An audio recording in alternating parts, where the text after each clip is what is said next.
Police ने band बाजा बारात गैंग का किया भांडाफोड़। शास्त्री पार्क मेट्रो डिपो से किया गया गैंग का पर्दाफाश। झिलमिल के बैंक्वेट हॉल में भी की थी वारदात।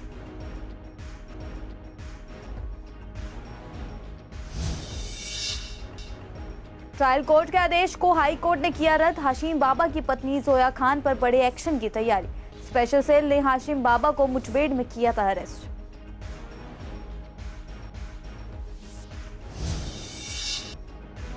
यमुना पार के इंडस्ट्रियल इलाकों की हालत खराब। न सड़क है, न पानी और न सीवर। सरकार से की बुनियादी सुविधाओं की मांग।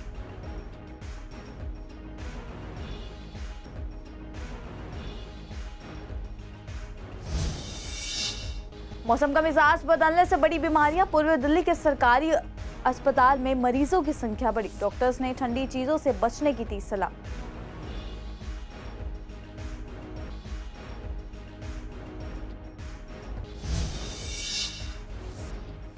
पूर्वी जिले की पुलिस ने ऑटो चोरों को गिरोह का किया भांडाफोड़। चोरी की गाड़ियां और हथियार बरामद। आरोपी के खिलाफ पहले से दर्ज 8 चोरी के मामले।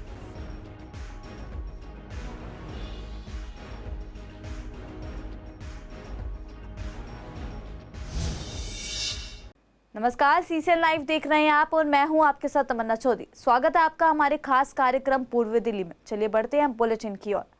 गिरफ्तार आरोपियों के पास से 2.14 लाख रुपए और गहने बरामद। क्राइम ब्रांच की एक टीम ने 3 व्यक्तियों की गिरफ्तारी और एक नाबालिग को पकड़ने के साथ बैंड बाजा बारात गिरोह का भांडाफोड़ किया है, जो शादी समारोह से शगुन के साथ साथ जेवर और नकदी से भरे बैग चुराकर गायब हो जाते थे। पुलिस ने इनकी गिरफ्तारी के साथ शादी समारोह में हुई चोरी के 3 मामलों को सुलझाने का दावा किया।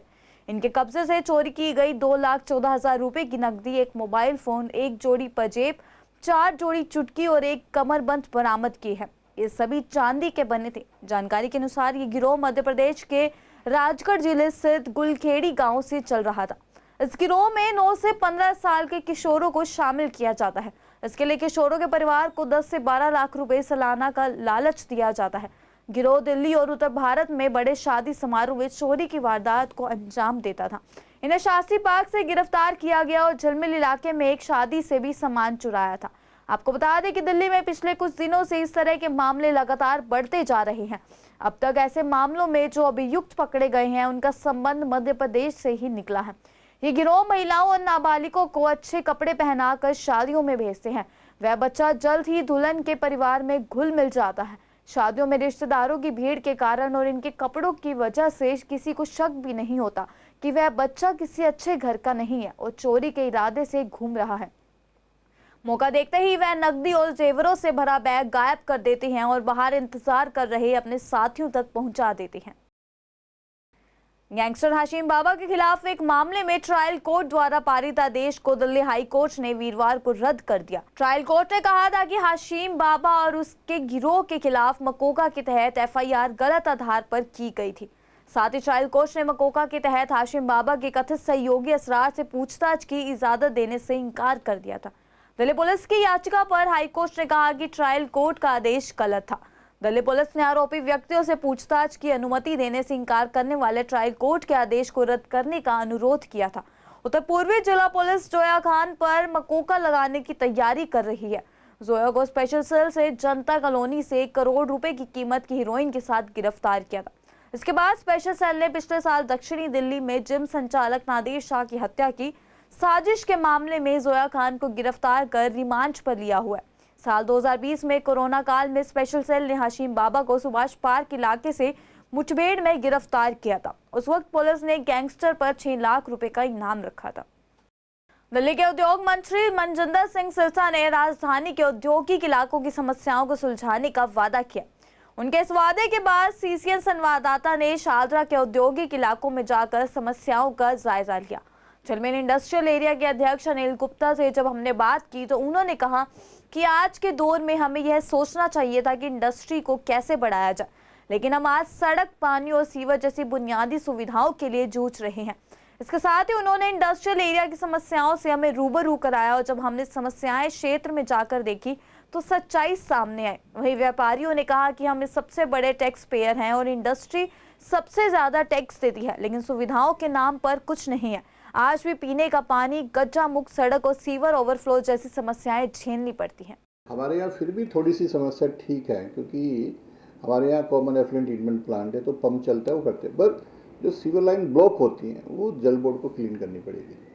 बरसों से उन्होंने क्लीन नहीं की, तो एक बार क्लीनिंग तो करना ही पड़ेगा, तभी है। और सरप्राइजिंगली और अच्छी बात है, जो सीटी भी चल रहे हैं, अच्छे चल रहे हैं, ट्रीटेड है, उसका ट्रीटेड पानी भी इस्तेमाल हो रहा है। मेरा ये मानना है, आज हम लोग 21वीं सदी में हैं। आज बात होनी चाहिए इंडस्ट्रियल पॉलिसी की, बात होनी चाहिए हाईटेक की, बात होनी चाहिए कैसे हमारी इकोनॉमी बढ़े, कैसे हम थर्ड लार्जेस्ट बने। पर आज भी हम जो बेसिक मुद्दे हैं, बिजली, पानी, सीवर, पानी और ये चीज़ों पे पड़े हुए हैं, जबकि मुझे लगता है इस समय ये बात नहीं होनी चाहिए। ऑलरेडी ये चीज़ें सब ठीक होनी चाहिए थी, पर दिल्ली का दुर्भाग्य रहा है कि ऐसी सरकारें रही है जो इन पर नहीं सोचा। आज हमें बात होनी चाहिए कि किस टाइप की दिल्ली में उद्योग लगने चाहिए, किस टाइप का हमें मैन पावर होनी चाहिए, किस हिसाब से हम रोज़गार पैदा करें। और आज भी हम सड़क पे अटके हुए हैं, आज भी हम पानी पे अटके हुए हैं, सीवर पे अटके। ये तो मूलभूत, ये तो ठीक होना चाहिए। आज मैक्सिमम शेयर, चाहे जीएसटी कलेक्शन हो, चाहे हाउस टैक्स हो, चाहे वेट हो, दिल्ली की इंडस्ट्री का जाता है। दिल्ली में करीब 1 लाख से ज़्यादा छोटे मोटे उद्योग हैं, 20 लाख लोग इसमें डिपेंडेंट करते हैं। नमस्कार। हमारे इंडस्ट्रियल एरिया के अंदर बहुत सारी समस्याएं हैं, जिनके लिए हम लगातार हर डिपार्टमेंट के पास जा रहे हैं। सबसे ज़्यादा तो हम टूटी हुई सड़कों से परेशान हैं। सड़कें कम हैं, गड्ढे ज़्यादा हैं यहाँ पर, और पानी बिल्कुल नहीं आता है, पीने का पानी बिल्कुल नहीं आता है। हम लोगों को फैक्ट्री चलाने के लिए और ऑफिस वर्क के लिए भी पानी खरीद के लाना पड़ता है। दूसरी बात, जितने भी मेनहोल हैं वो सबके ढक्कन, ज़्यादातर के ढक्कन टूटे हुए हैं। सीवरों की सफाई नहीं होती है, नालियों की सफाई नहीं होती है, कूड़ा बाहर पड़ा रहता है। अगर नाली से कूड़ा निकाला भी जाता है तो उठाया नहीं जाता है। ये हाल तो जब है कि जबकि हम सबसे ज़्यादा टैक्स पेयर हैं, हम प्रीमियम क्लास का टैक्स पे करते हैं गवर्नमेंट को, उसके बावजूद भी हमें यहाँ सुविधाएं बिल्कुल 0% मिलती हैं। इन दिनों मौसम का मिजाज हर शख्स की समझ से परे है। लोगों को समझ नहीं आ रहा है कि इन दिनों सर्दियों के कपड़े पहने या फिर गर्मियों के कपड़े पहनकर निकला जाए। इसी के साथ ही इस मौसम में बीमारियां भी लगातार बढ़ती जा रही हैं। जहां एक और प्राइवेट अस्पतालों में मरीजों की तादाद बढ़ रही है, तो वहीं पूर्वी दिल्ली के सरकारी अस्पतालों में भी मरीजों की संख्या में काफी इजाफा हो रहा है। जब हमने हेडक्वायर हॉस्पिटल के डॉक्टर से बात की तो उन्होंने बताया कि इस बदलते मौसम में सबसे अधिक खांसी, जुकाम और बुखार के मरीज आ रहे हैं। इनकी संख्या 70 से 80% बढ़ चुकी है। ऐसे में डॉक्टर्स ने बताया कि बदलते मौसम में अभी कपड़े पहन कर रखें, क्योंकि अभी तेज हवाओं से बीमारियां बढ़ रही हैं। वहीं डॉक्टर्स ने खाने में ठंडी चीज़ों से दूर रहने की भी सलाह दी है। पहले जो पेशेंट, अभी मेजॉरिटी ऑफ पेशेंट 70-80% पेशेंट ज़्यादातर जुकाम खांसी के ही आ रहे हैं, या बुखार होता है, उनको शरीर में दर्द होता है, सिर दर्द होता है, इस तरह की कंप्लेंट ज़्यादातर पेशेंट करते हैं। और ये इस मौसम में अक्सर ऐसा होता है, हर साल होता है। ठीक है, तो लोगों के मन में कहीं डर रहता है, क्योंकि जब से कोविड है तब से लोगों के मन में डर ज़्यादा रहता है, तो ऐसे टाइम में डर रहता है लोगों को या नहीं? नहीं, इस समय पे तो डर की बात नहीं है, क्योंकि कोविड नहीं है। हाँ, लेकिन पेशेंट ज़रूर आ रहे हैं, और पेशेंटों को परेशानी भी हो रही है कि शरीर दर्द होना, बुखार आना तेज, या मतलब मन नहीं लगना काम में, तो परेशानी तो होती है पेशेंट को, और आते हैं हॉस्पिटल और दवाई की ज़रूरत उनको होती है। सबसे ज़्यादा किस एज ग्रुप के जो है पेशेंट आपके सामने आ रहे हैं, और क्या प्रिकॉशंस, आप क्या सलाह उनको देते हैं? ज़्यादातर पेशेंट हमारे पास में महिलाएं हैं या पुरुष जो भी आ रहे हैं, यंगी हैं, जो कि जिनका मूवमेंट ज़्यादा है, और मतलब ये बाहर निकल रहे हैं। हाँ, घर से बाहर निकलते हैं ज़्यादातर, ये वही लोग हैं। और इन पेशेंट को हम लोग सलाह यही देते हैं कि एक दूसरे के ज़्यादा नज़दीक ना जाएं, क्योंकि ये बीमारी ऐसी है कि छींकने खांसने से वायरस बाहर निकलता है और सीधा दूसरे के सांस की नली में जा सकता है। तो उससे बचने के लिए आपस में कम से कम 1 मीटर की दूरी रखें, और जिनको ये परेशानी है वो मास्क लगाएं। देखिए, बच्चों में ज़्यादातर सर्दी ज़ुकाम के मामले आते रहते हैं, बच्चे ज़्यादा, संख्या डेफिनेटली बढ़ती है। आपका सवाल है, तो जैसे ही मौसम बदलता है, और दिल्ली एक ऐसा शहर है जहाँ पर पोल्यूशन बहुत ज़्यादा होता है, तो पोल्यूशन के साथ साथ जब मौसम बदलता है तो इस वक्त बच्चों को सर्दी ज़ुकाम होना एक आम बात है, और ज़्यादातर ये वायरल इन्फेक्शंस होते हैं। वायरल इन्फेक्शंस का जो इलाज होता है वो बहुत सिंपल होता है। हम पेरेंट्स को यही समझाते हैं कि ज़्यादा पैनिक ना करें।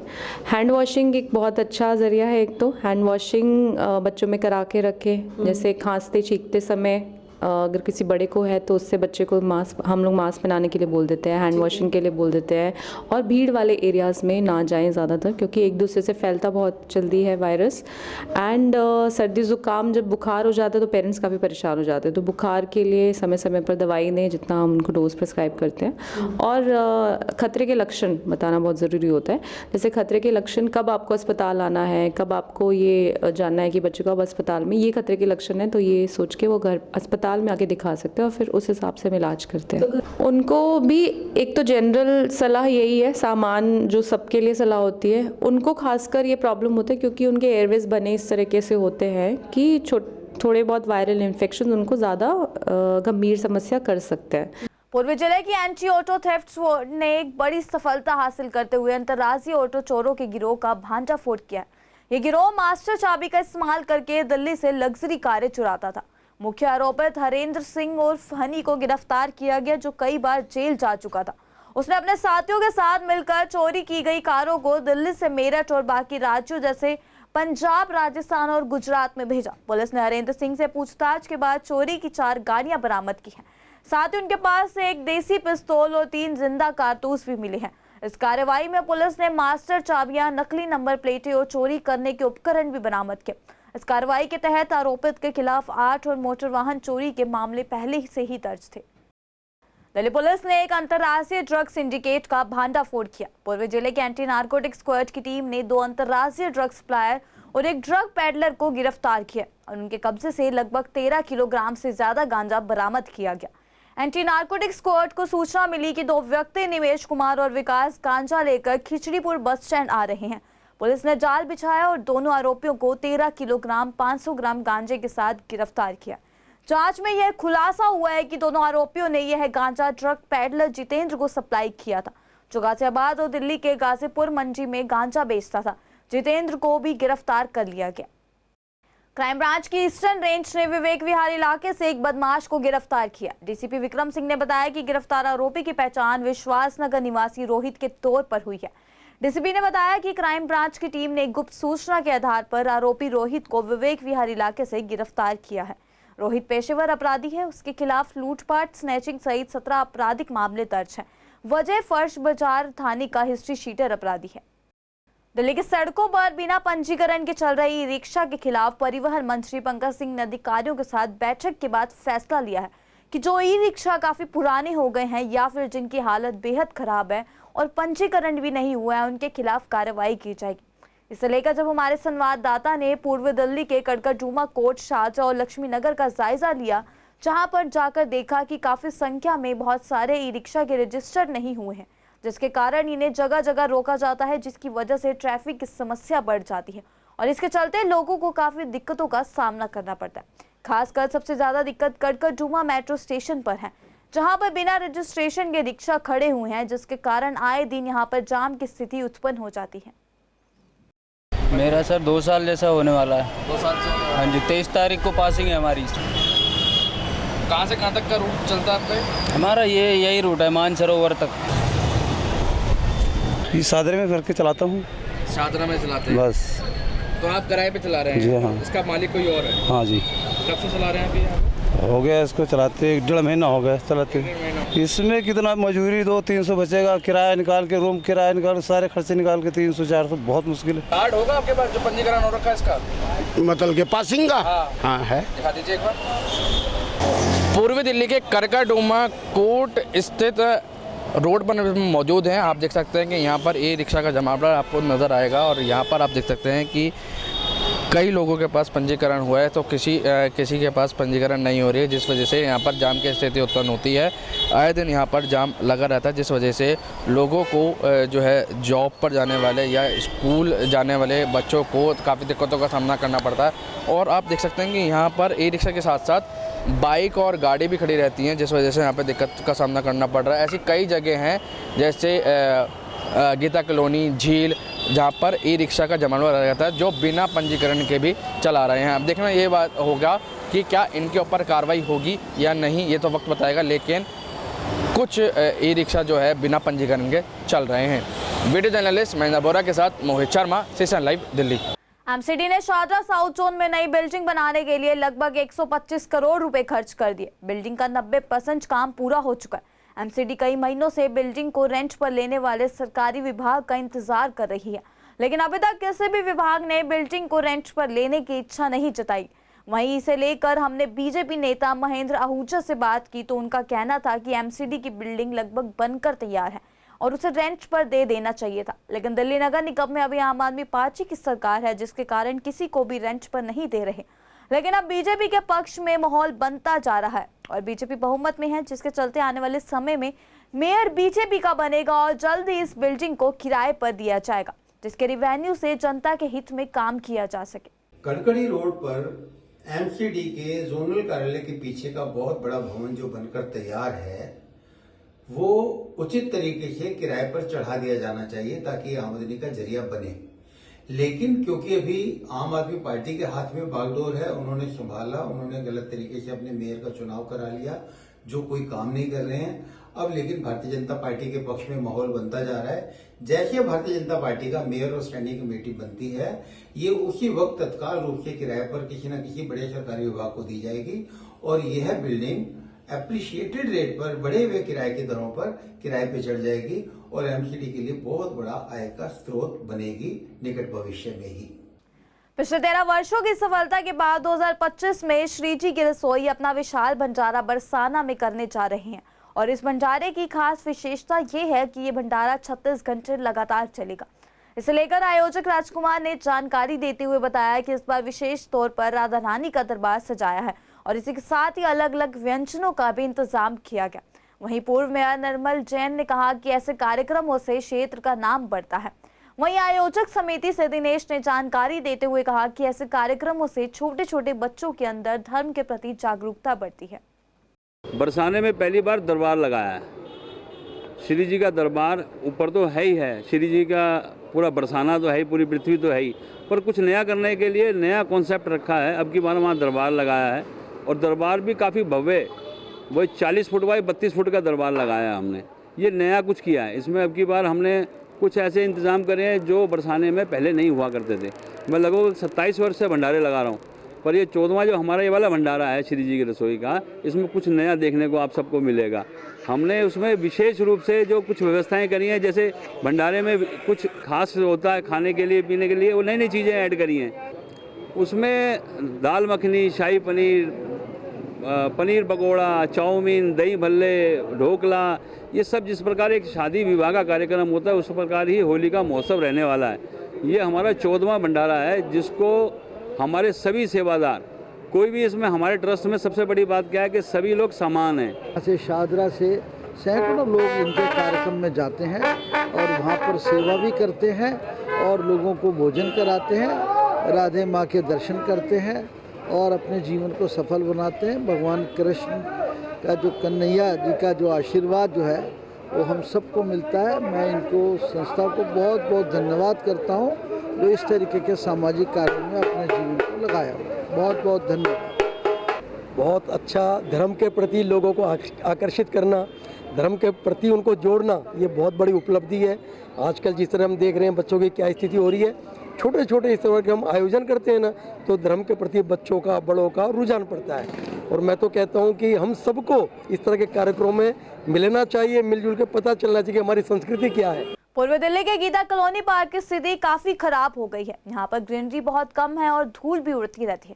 पार्क में माली या गार्ड की कमी के कारण नशा करने वाले लोग शाम के समय पार्क में आ जाते हैं, जिससे महिलाएं और लोग खुद को सुरक्षित महसूस नहीं कर पाते। निगम की लापरवाही के कारण पार्क की हालत और भी बिगड़ चुकी है और अब लोग इन पार्कों में आने से कतराने लगे हैं। संदीप कपूर जी को बोला था यही ड्रग्स वगैरह की, ये जो चर्ची लोग बैठते हैं उसके बारे में गए थे, लेकिन किसी ने कोई सुना नहीं। गार्ड वार्ड कोई नहीं है, वो बस्ती वालों ने मिलकर थोड़ा बहुत सुविधा कर रखी है। कोई नहीं आते, ना कोई माली आता है। ये कॉलोनी मिले पर्सनल रख के हमने माली रखा पार्क को साफ करने के लिए। कोई गार्ड नहीं आता, ना सफाई होते। ये कॉलोनी मिले पैसा इकट्ठा करके माली रखा, सफाई करता हूँ। पिछले कोई महीने से यहाँ से ड्रग्स ले रहा है, कोई लड़का आता है, कोई लड़की आता है, छुप छाप के बैठता है, पीते हैं। यहाँ पे कोई सुधार भी नहीं होती। हमने एमसीडी में शिकायत भी किया था, आएंगे आया था, अभी तक नहीं आया। उसके लिए ये पता नहीं कौन यहाँ पे डंप कर गया हमें मालूम नहीं। यहाँ पे कोई नशेड़िया नहीं है, कोई शराब पीने वाला नहीं है, कोई ओपनली अगर पीता भी है तो शाम के समय अंधेरे में सब काम होता है। फिलहाल पूर्वी दिल्ली खास में इतना ही। बाकी की तमाम खबर जानने के लिए जुड़े रहिए हमारे साथ CCN लाइव पर।